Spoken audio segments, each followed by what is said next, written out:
राधे राधे दोस्तों, कैसे हैं आप लोग। अभी यहाँ टाइम हो रहा है शाम के 4 और देखिए काफ़ी धूप है इधर। सुबह से यहाँ कभी धूप कभी छाँव ऐसा हो रहा है और ऐसा मौसम रहने से बहुत ज़्यादा गर्मी लगती है। तो इस वक्त मैंने खुशांत के लिए वो सो के उठता है तो उसे कुछ नाश्ता चाहिए होता है, तो मैंने उसके लिए हलवा बना के रख दिया है सूजी का। फिर जब वो उठेगा तो मैं उसे खिला दूँगी। तो सोचा कि जब तक वो सो रहा है तो क्यों ना मैं वीडियो शूट कर लूँ।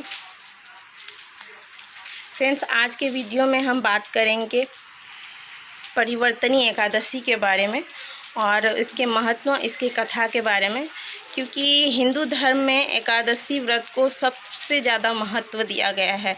तो वैसे तो हम लोग हर व्रत को, हर त्यौहार को सेलिब्रेट करते हैं, तो एकादशी क्यों नहीं। तो आज हम एकादशी के बारे में बात करने वाले हैं। तो चलिए स्टार्ट करते हैं आज का वीडियो। राधे राधे दोस्तों, आज हम बात करने वाले हैं परिवर्तनी एकादशी के बारे में। हिंदू धर्म में सभी व्रतों में से श्रेष्ठ एकादशी के व्रत को माना गया है और 12 महीने में 24 एकादशी के व्रत होते हैं, जिनमें से एक है परिवर्तनी एकादशी। परिवर्तनी एकादशी के दिन भगवान विष्णु, जो कि देवशयनी एकादशी के दिन से निद्रा अवस्था में चले जाते हैं और देवशयनी एकादशी के दिन से भगवान विष्णु 4 महीने तक निद्रा अवस्था में ही रहते हैं। परिवर्तनी एकादशी के दिन माना जाता है कि भगवान विष्णु अपनी अवस्था में परिवर्तन अर्थात भगवान विष्णु करवट लेते हैं। इस वजह से इस एकादशी को परिवर्तनी एकादशी कहा जाता है। परिवर्तनी एकादशी को वामन एकादशी के नाम से भी जाना जाता है, क्योंकि पौराणिक कथाओं के अनुसार इसी दिन भगवान वामन का प्राकट्य हुआ था। इसीलिए इस एकादशी को वामन एकादशी के नाम से भी जाना जाता है। प्रत्येक वर्ष परिवर्तनी एकादशी भाद्रपद के शुक्ल पक्ष को मनाया जाता है और इस बार यह एकादशी 29 अगस्त को आ रही है। इस दिन भगवान विष्णु का पंचामृत से विशेष रूप से पूजा करना चाहिए तथा तुलसी माला से ओम नमो भगवते वासुदेवाय, ओम नमो भगवते वासुदेवाय, ओम नमो भगवते वासुदेवाय इस मंत्र का जाप निरंतर करते रहना चाहिए। साथ ही एक समय फलाहार करें और रात्रि जागरण करें। रात्रि जागरण का एकादशी में विशेष महत्व होता है। साथ ही इस दिन कथा सुनने का भी बहुत विशेष महत्व होता है। तो चलिए दोस्तों, अब हम चलते हैं परिवर्तनी एकादशी की कथा की ओर। ओम नमो भगवते वासुदेवाय।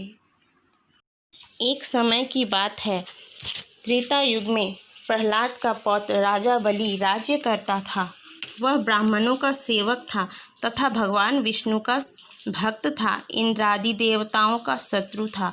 उसने अपने भुज बलों से इंद्रादिक देवताओं को युद्ध में पराजित कर और देवताओं को स्वर्ग से निकाल दिया। तब सभी देवता दुखी हुए और दुखी होकर पहुंच गए भगवान विष्णु के शरण में।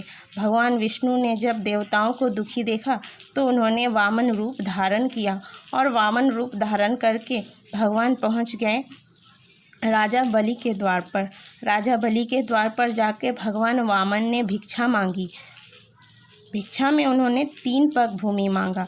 3 पग भूमि देने को जब राजा बलि तैयार हो गया और जब राजा बलि ने संकल्प कर लिया तो फिर भगवान वामन ने अपना विराट रूप धारण किया और बस 2 ही पग में तीनों लोकों को नाप लिया। अब भगवान विष्णु अपना तीसरा पग कहाँ रखें, ये सोच बलि ने अपना सर भगवान के सामने झुका दिया। तब भगवान ने राजा बलि के सर पे अपना पग धरा।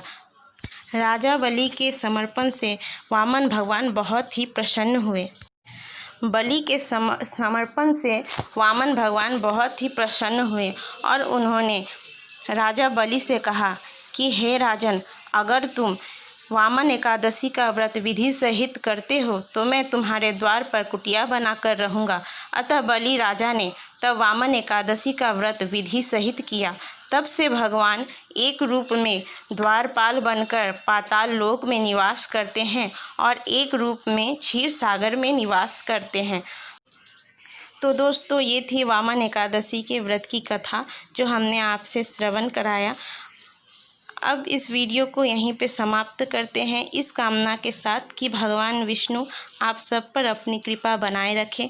अगर आज की दी हुई जानकारी आपको अच्छी लगी हो तो प्लीज़ वीडियो को लाइक करें, चैनल को सब्सक्राइब करें। मिलती हूँ आपसे अगले वीडियो में, तब तक के लिए राधे राधे, टेक केयर।